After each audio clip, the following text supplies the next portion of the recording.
Assalamualaikum warahmatullahi wabarakatuh. Selamat siang, salam sejahtera untuk kita semua. Yang terhormat Bapak Jajam Hairul Jaman SEMKOM dan teman-teman semuanya.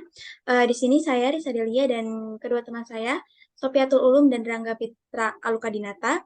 Di sini kami akan memaparkan materi mengenai uh, Data Integration Design dan juga BI Business Intelligence Application. Oke.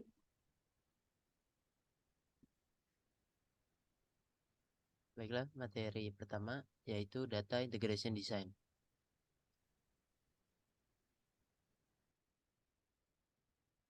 Definisi Data Integration Design. Data Integration Design adalah proses merancang dan mengimplementasikan struktur dan arsitektur untuk menggabungkan data dari berbagai sumber yang berbeda menjadi satu kesatuan yang terintegrasi.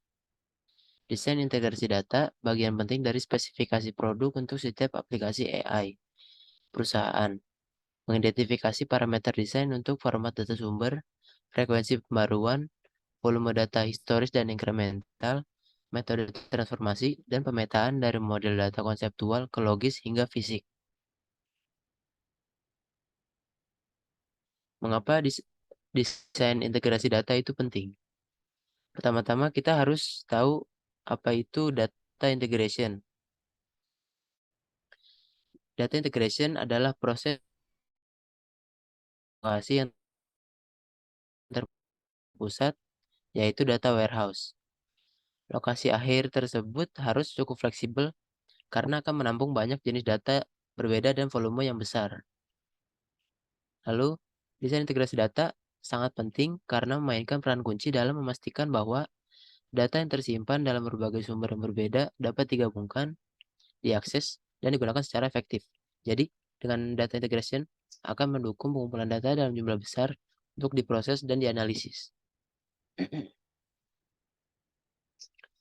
Lalu ada tujuan dan manfaat data integration. Tujuan yang pertama yaitu mengurangi duplikasi data. Dengan mengintegrasikan data dari berbagai sumber, organisasi dapat menghindari duplikasi data yang dapat menyebabkan ketidaksesuaian dan kesalahan dalam pengambilan keputusan. Yang kedua, meningkatkan kualitas data. Dengan menggunakan proses yang terstruktur dan terkontrol untuk mengintegrasikan data, organisasi dapat meningkatkan kualitas data dan memastikan konsistensi data.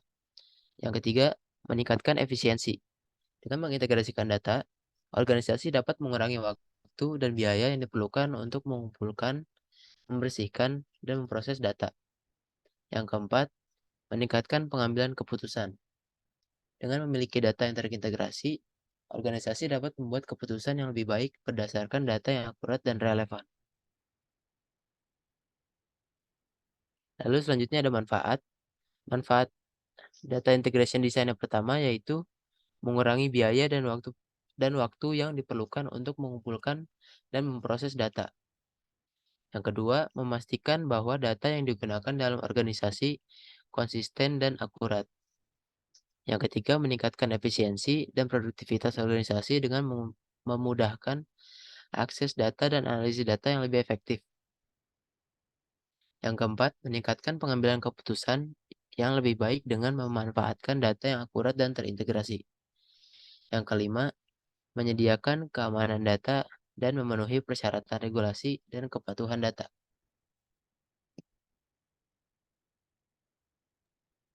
Ya, selanjutnya ada tahapan umum Data Integration Design.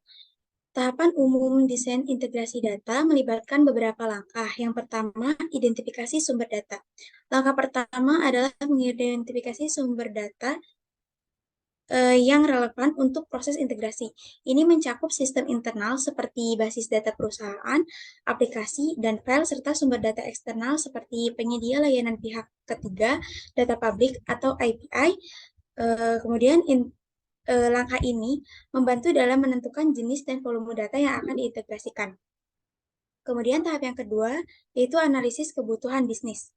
Pada tahap ini dilakukan untuk memahami tujuan dan kebutuhan integrasi data yang melibatkan identifikasi kebutuhan pengguna, kebutuhan operasional, kebutuhan laporan, dan persyaratan bisnis lainnya.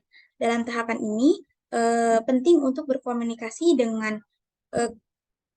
pemangku kepentingan bisnis dan pengguna akhir untuk memahami persyaratan mereka secara mendalam. Kemudian langkah yang ketiga yaitu memetakan data dari sumber ke tujuan. Tahapan ini melibatkan pemahaman struktur dan format data dari setiap sumber, dan kemudian menentukan bagaimana data tersebut akan diselesaikan, disatukan, atau diubah sebelum diintegrasikan ke dalam sistem tujuan. Pemetaan data juga mencakup pemahaman relasi antara intensitas data yang berbeda dan mengidentifikasi kunci unik untuk integrasi yang efektif. Kemudian tahap yang keempat, yaitu pemilihan teknologi. Pada tahap ini melibatkan pemilihan teknologi dan alat yang tepat untuk implementasi integrasi data. Pilihan ini bergantung pada berbagai faktor seperti kompleksitas proyek, skala data, kecepatan pemrosesan yang dibutuhkan, kebutuhan keamanan, dan ketersediaan sumber daya.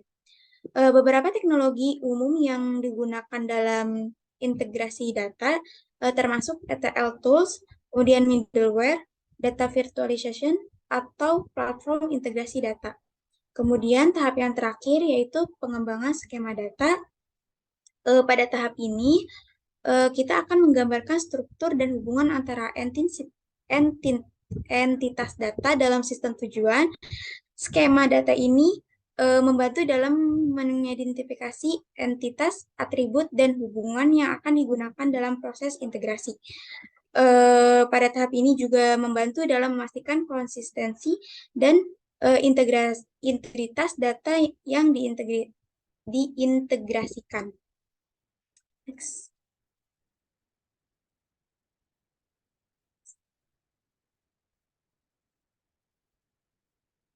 Selanjutnya ada kelebihan dan kekurangan dari data integration design. Oke. Untuk kelebihannya sendiri diantaranya yaitu menggabungkan data dari berbagai sumber. Kemudian mengurangi kesalahan dan duplikasi data, meningkatkan efisiensi operasional, dan meningkatkan analisis data. Untuk kekurangannya sendiri, diantaranya yaitu biaya dan waktu yang diperlukan. Pada integrasi data, dapat melibatkan biaya yang signifikan terkait dengan perangkat lunak, peralatan, sumber daya manusia, dan waktu yang diperlukan untuk mengumpulkan, membersihkan, dan mengintegrasikan data dari berbagai sumber. Proses ini dapat memakan waktu yang lama, terutama jika data yang dimiliki sangat besar atau kompleks. Kemudian risiko keamanan. Integrasi data mengharuskan penggabungan data dari berbagai sumber yang juga dapat melibatkan data sensitif atau rahasia. Hal ini dapat meningkatkan risiko keamanan seperti pelanggaran privasi atau penyalahgunaan data. Kemudian yang ketiga, kesulitan dalam menangani format data yang berbeda. Sumber data yang berbeda mungkin memiliki format dan struktur yang berbeda. Integrasi data akan menghadapi tantangan dalam mengenali dan memahami format data yang beragam tersebut. Dalam beberapa kasus, diperlukan transformasi data dan pengubahan format untuk menyatukan data tersebut menjadi satu format yang konsisten dan dapat diintegrasikan. Kemudian yang terakhir, kompleksitas pengelolaan data. Integrasi data seringkali melibatkan data dari berbagai sumber yang heterogen, termasuk sistem yang berbeda, basis data yang berbeda, atau bahkan data yang disimpan dalam format yang berbeda. Mengelola dan memelihara data yang diintegrasikan ini dapat menjadi kompleks, terutama jika ada perubahan dalam struktur data, pembaruan sistem, atau penambahan sumber data baru. Business Intelligence Application. Pada materi yang kedua ini, kita akan membahas mengenai definisi dari Business Intelligence Application dan juga beberapa aplikasi dari Business Intelligence. Definisi Business Intelligence Application. Business Intelligence Application adalah aplikasi perangkat lunak yang dirancang untuk membantu organisasi dalam mengumpulkan, menganalisis, dan melaporkan data secara efektif untuk tujuan bisnis. Aplikasi ini digunakan untuk memfasilitasi pengambilan keputusan yang lebih baik dan dapat membantu organisasi untuk memahami kinerja mereka dan mengidentifikasi area yang memerlukan perhatian lebih.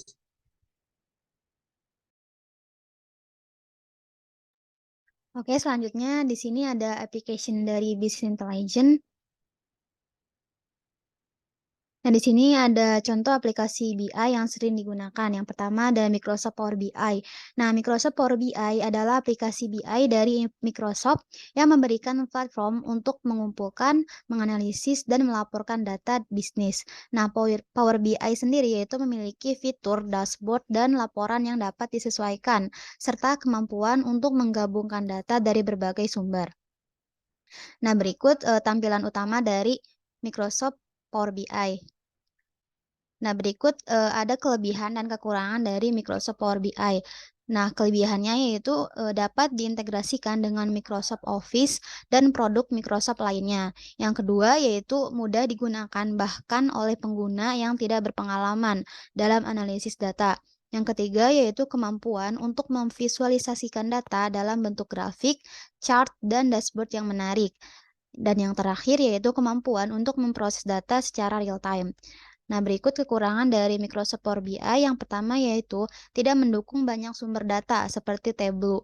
Yang kedua yaitu ada batasan pada jumlah data yang dapat ditampilkan pada suatu dashboard. Yang ketiga yaitu memerlukan sumber daya komputer yang cukup kuat untuk dapat berjalan dengan baik. Nah, yang kedua yaitu ada Tableau, yang mana Tableau merupakan aplikasi BI yang memungkinkan pengguna untuk menghubungkan data dari berbagai sumber, yang mana membuat dashboard interaktif dan menganalisis data dengan cepat dan mudah. Nah, berikut tampilan dari Tableau. Nah, di sini ada kelebihan dan kekurangan Tableau, yang mana kelebihannya yaitu yang pertama, interface pengguna yang ramah dan mudah digunakan. Yang kedua yaitu mendukung berbagai sumber data. Yang ketiga yaitu kemampuan visualisasi data yang sangat baik. Yang keempat yaitu kemampuan untuk membuat dashboard lebih interaktif. Nah, berikut kekurangan dari Tableau. Yang pertama yaitu mahal jika dibandingkan dengan aplikasi BI lainnya. Yang kedua yaitu ada batasan pada jumlah data yang dapat ditampilkan pada suatu dashboard. Dan yang terakhir yaitu memerlukan sumber daya komputer yang cukup kuat untuk dapat berjalan dengan baik. Nah, selanjutnya ada ClickView dan ClickSense, yang mana ClickView dan ClickSense merupakan aplikasi BI yang memberikan kemampuan analisis data visual dan dashboard yang interaktif. Nah, ClickView lebih berfokus pada analisis data yang kompleks, sementara untuk ClickSense lebih berfokus pada analisis data self-service. Nah, berikut tampilan dari ClickView dan ClickSense.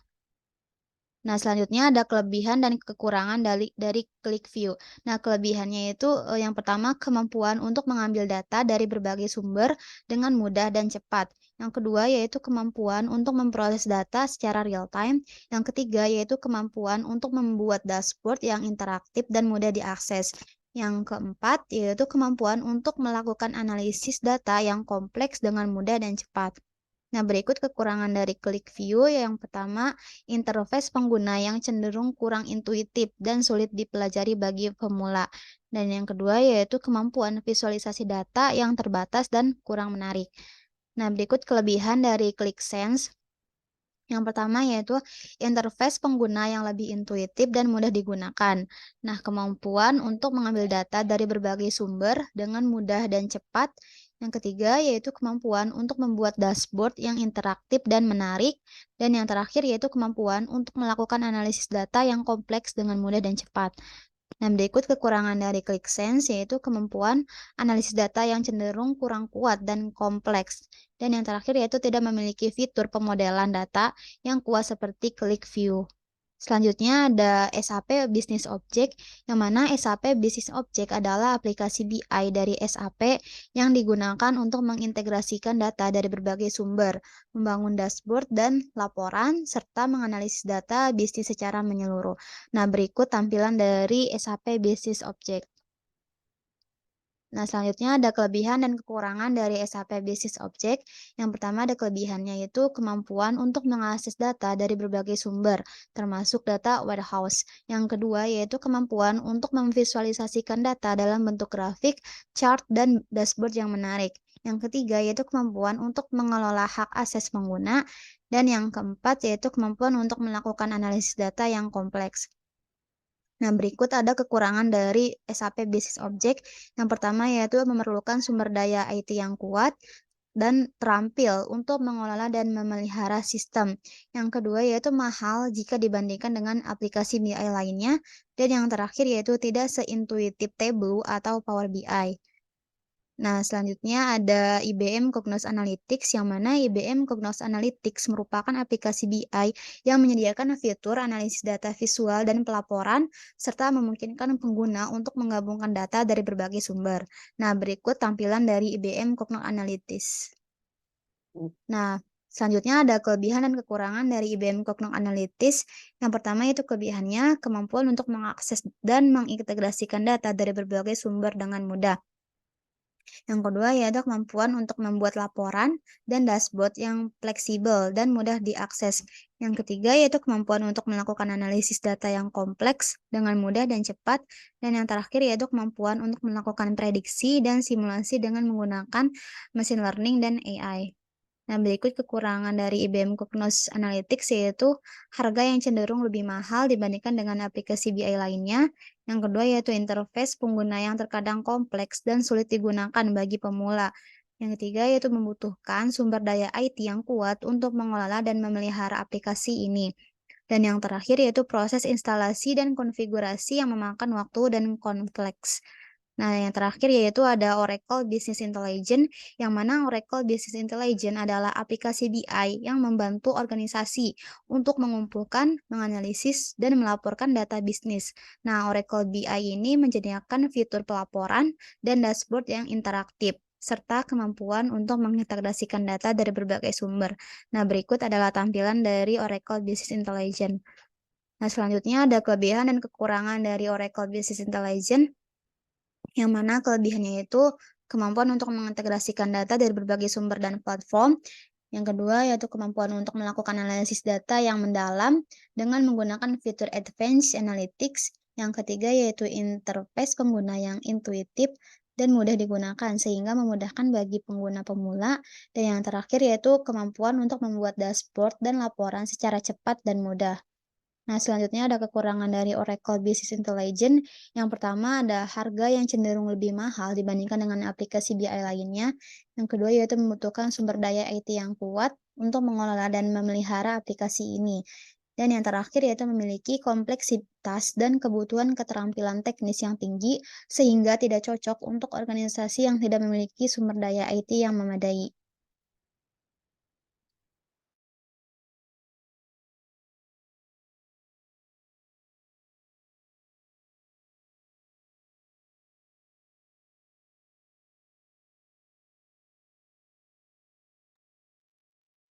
Sekian pemaparan materi dari kelompok kami. Kurang lebihnya mohon maaf. Terima kasih. Wassalamualaikum warahmatullahi wabarakatuh.